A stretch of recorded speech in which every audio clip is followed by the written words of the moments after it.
Y'all see it in the title. Y'all saw before you clicked on it. Today we're gonna talk about the Chicago Bulls. My Chicago Bulls.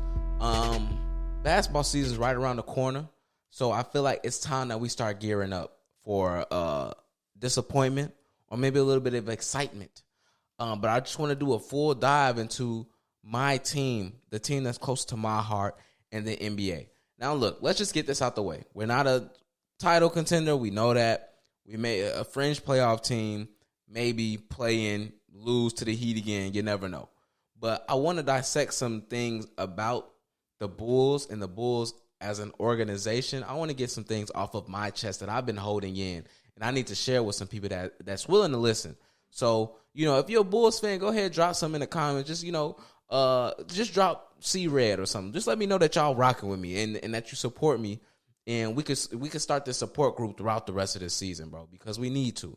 Because it's going to get critical for everybody that's wanting to watch. It's going to get real deal Holyfield, you know what I'm saying, in the field. We going to be struggling. We going to be crying. We going to be happy some days. It is what it is. But I want us to build a community. I want us to be, if one of us cries, we cry together. All right, we gotta be there for one another. Because Chicago sports is tough. You know what I'm saying? The city as a whole is tough for sports. So just wanted to get that out the way. But let's dive into some things, because at the end of the day, I still think there's a lot of things for us to be excited about.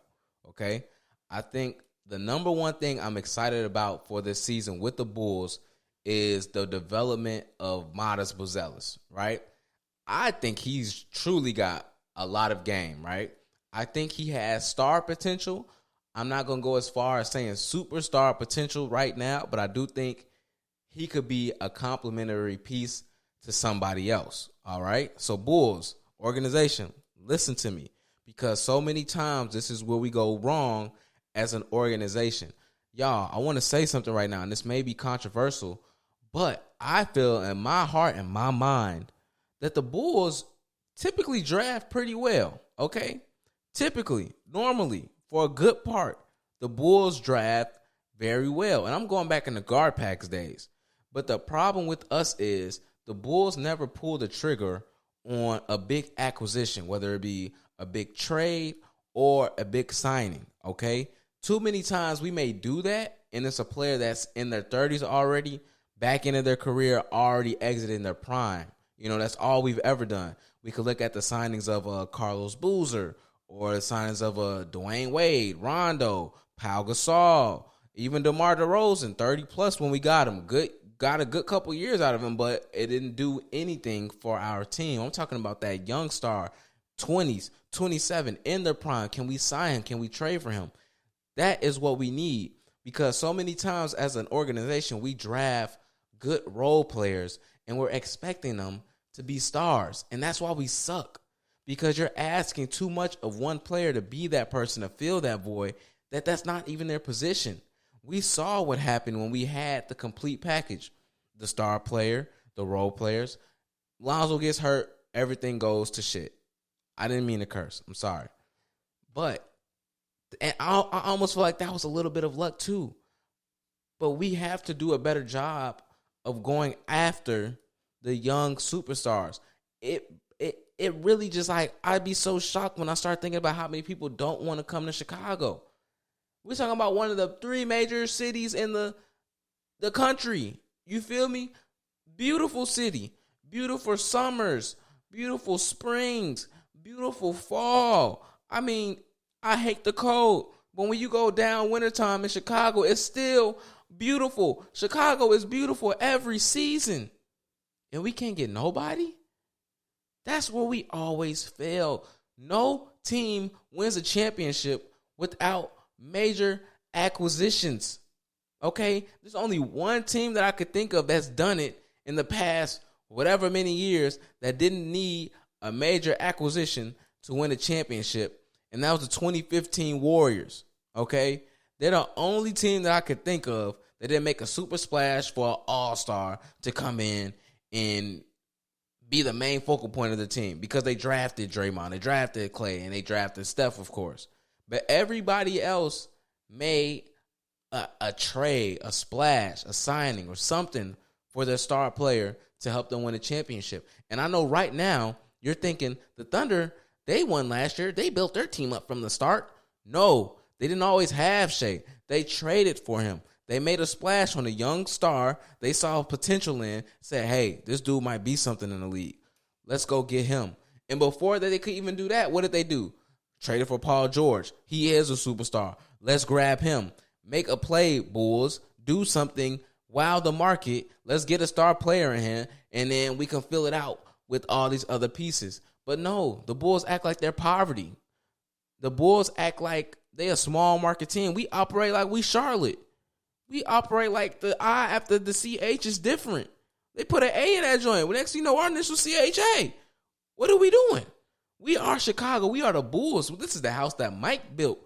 You feel me? We are disrespecting the 90s Bulls. Nobody wants to come and play for the house that Mike built. Nobody.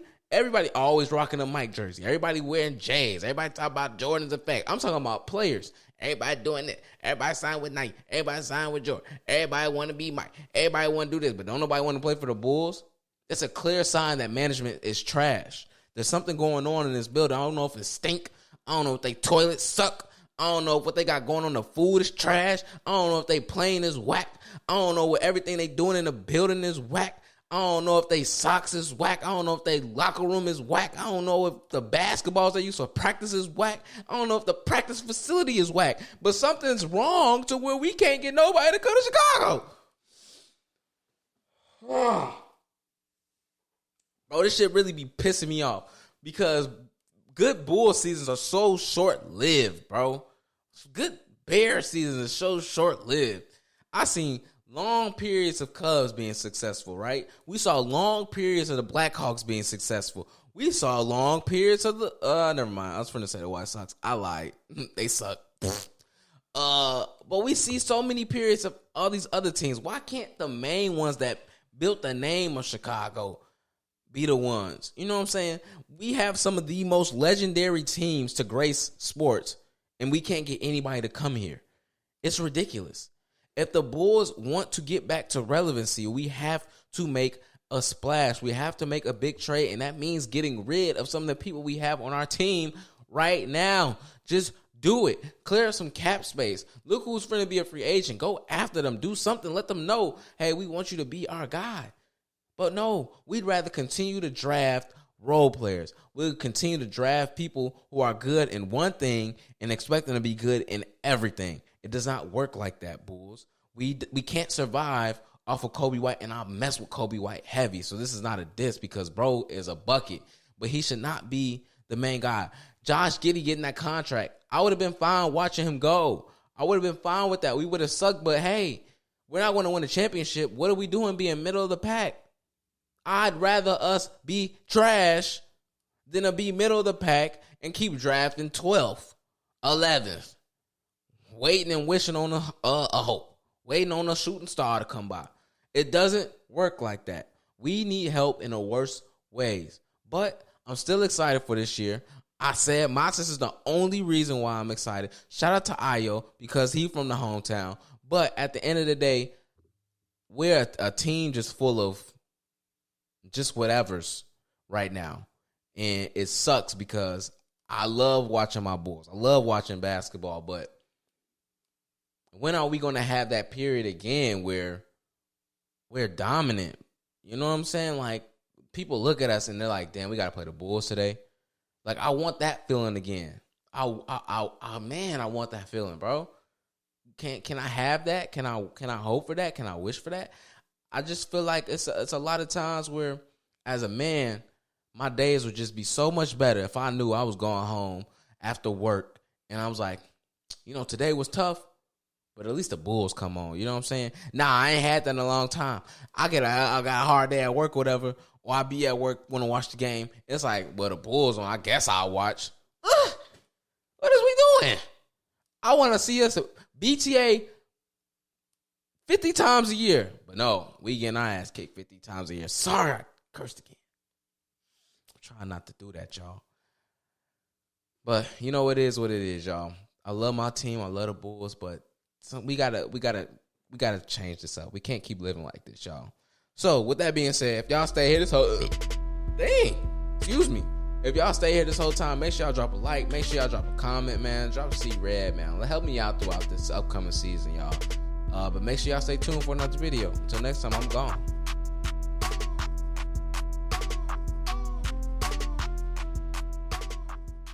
YouTube family, what's good? How y'all doing? It's time for another episode of the Coach Moten Podcast.